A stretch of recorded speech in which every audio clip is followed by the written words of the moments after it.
Today, yet another jhatka, yet another kalesh in the Indi Gathbandhan. Today, Mamata Banerjee has unilaterally declared the seats. Congress party is looking idhar and udhar.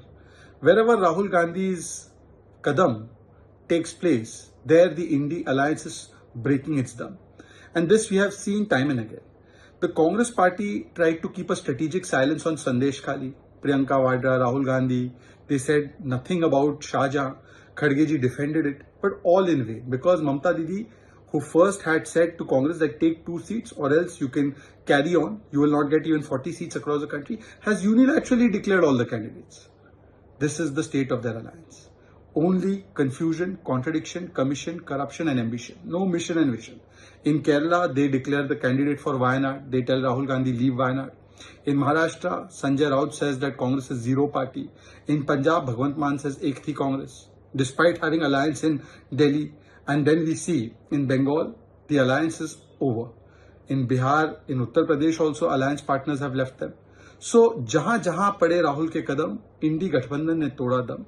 This is the no confidence in Congress, no confidence in Rahul Gandhi. And even though a studied silence was maintained on Sandesh Khali, Mamata Banerjee has shown Congress its place. At least now Priyanka Vadra ji says something about Sandesh Khali, says something on Shahjahan. Now you are not even getting the seats from West Bengal for which you are silent. At least now you should open your mouth and say something about the horrors that Hindu women had to face.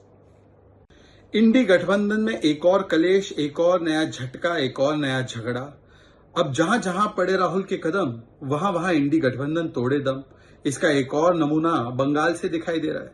देखिए किस प्रकार से पश्चिम बंगाल में तृणमूल कांग्रेस ममता दीदी ने unilaterally सारी सीटों पर अपने प्रत्याशी घोषित कर दिए और कांग्रेस धरी की धरी बैठी रह गई, बोलती रह गई कि हमारे साथ चर्चा कीजिए. पहले भी ममता बनर्जी ने कहा था कि 2 सीट मिलेगी, लेना है तो लो वरना जाओ, 40 सीटें तुम्हारी देश भर में नहीं आने वाली है. ये दिखाता है कि कांग्रेस पार्टी और खास करके राहुल गांधी के बारे में ममता दीदी क्या सोचती है. और देखिए ना, इतने दिन तक शाहजहां और संदेश खाली पर कांग्रेस पार्टी ने स्ट्रेटेजिक साइलेंस मेंटेन किया. खड़गे जी ने तो डिफेंड भी किया, प्रियंका वाड्रा जी ने एक ट्वीट नहीं किया, राहुल जी ने एक ट्वीट नहीं किया. क्या फायदा हुआ? अब कम से कम आज तो प्रियंका जी, अब तो सीटें भी नहीं मिलने वाली आपको तृणमूल कांग्रेस से. आज तो चुप्पी तोड़िए और पूरा गठबंधन देखिए. क्या गजब का गठबंधन है, क्या गजब का कोऑर्डिनेशन चल रहा है. क्योंकि मिशन और विजन तो है नहीं, केवल कंफ्यूजन, कॉन्ट्रडिक्शन और डिवीजन है. इसलिए केरल से सीटें घोषित हो जाती है, वायनाड बोलते खाली कर दो. महाराष्ट्र में कांग्रेस को कहा जाता है जीरो पार्टी है. पंजाब में भगवंत मान कहते हैं एक थी कांग्रेस. जम्मू कश्मीर में उमर अब्दुल्ला ने क्या कहा है वो आपने देखा है, यूनिलैटरली उन्होंने भी सीटें डिक्लेयर कर दी.